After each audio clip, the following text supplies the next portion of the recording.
following the course of the river toward Creuset, Dependal, or Bessart, mariners and fishermen often picked up the swollen corpse of a German in uniform from the bottom of the river, killed by the blow of a knife, the head crushed with a stone, or perhaps thrown into the water by a push from the high bridge.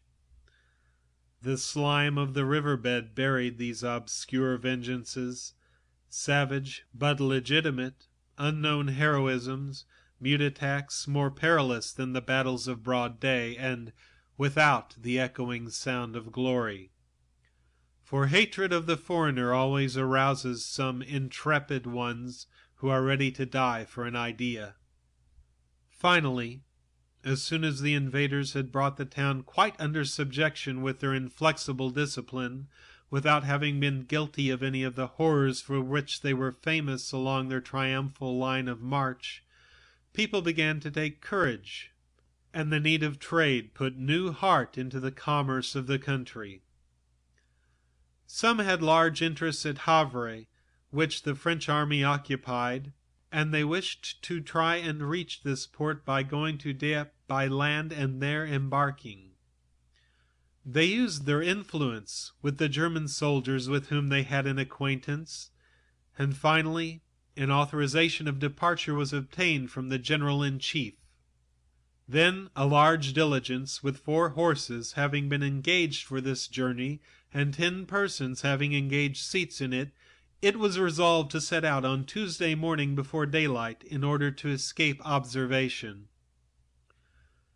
For some time before, the frost had been hardening the earth, and on Monday, toward 3 o'clock, great black clouds coming from the north brought the snow, which fell without interruption during the evening and all night. At 4:30 in the morning, the travelers met in the courtyard of Hotel Normandy, where they were to take the carriage. They were still full of sleep, and shivering with cold under their wraps. They could only see each other dimly in the obscure light, and the accumulation of heavy winter garments made them all resemble fat curates in long cassocks. Only 2 of the men were acquainted. A third accosted them, and they chatted. "I'm going to take my wife," said one. "I too," said another. "And I," said the third. The first added, "We shall not return to Rouen, and if the Prussians approach Havre, we shall go over to England." All had the same projects, being of the same mind. As yet the horses were not harnessed. A little lantern, carried by a stable boy, went out one door from time to time to immediately appear at another. The feet of the horses striking the floor could be heard, although deadened by the straw and litter, and the voice of a man talking to the beasts, sometimes swearing, came from the end of the building. A light tinkling of bells announced that they were taking down the harness. This murmur soon became a clear and continuous rhythm by the movement of the animal, stopping sometimes, then breaking into a brusque shake, which was accompanied by the dull stamp of a sabot upon the hard earth. The door suddenly closed. All noise ceased. The frozen citizens were silent.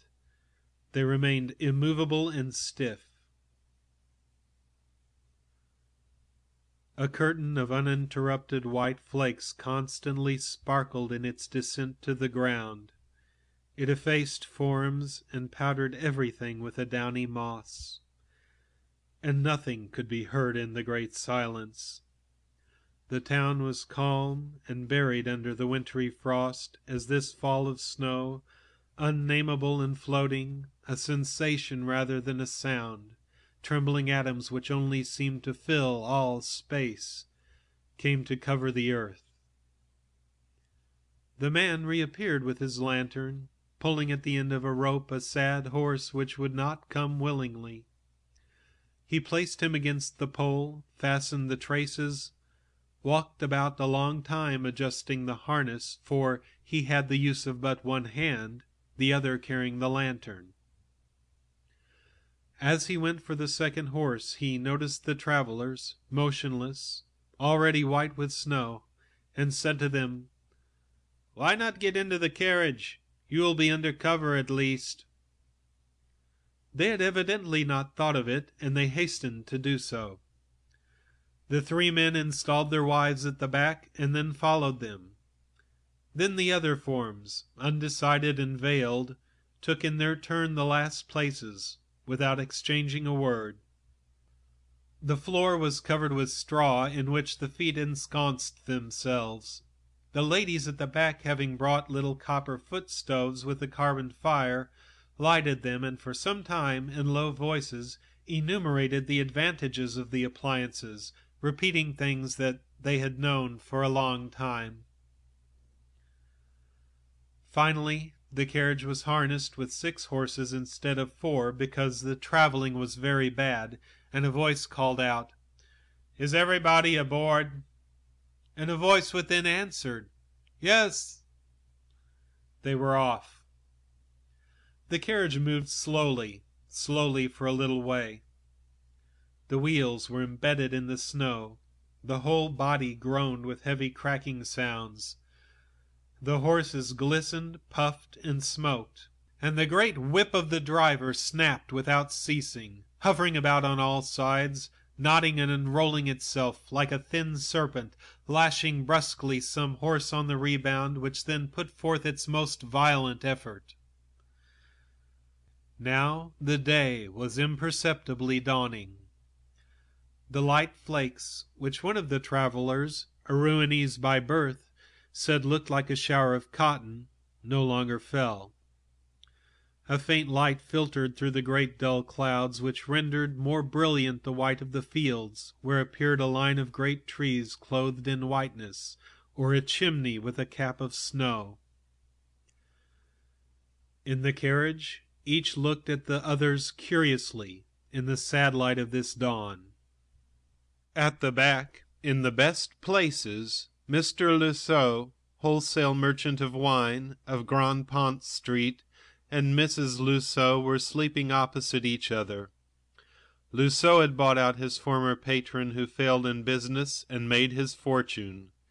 He sold bad wine at a good price to small retailers in the country, and passed among his friends and acquaintances as a knavish wag, a true Norman, full of deceit and joviality. His reputation as a sharper was so well established that one evening, at the residence of the prefect, Mr. Turnell, author of some fables and songs, of keen satirical mind, a local celebrity, having proposed to some ladies who seemed to be getting a little sleepy, that they make up a game of Lusseau tricks, the joke traversed the rooms of the prefect, reached those of the town, and then, in the months to come, made many a face in the province expand with laughter.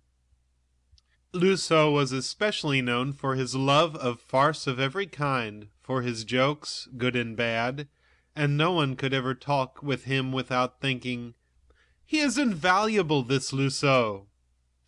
Of tall figure, his balloon-shaped front was surmounted by a ruddy face surrounded by gray whiskers. His wife, large, strong, and resolute, with a quick, decisive manner, was the order and arithmetic of this house of commerce, while he was the life of it, through his joyous activity.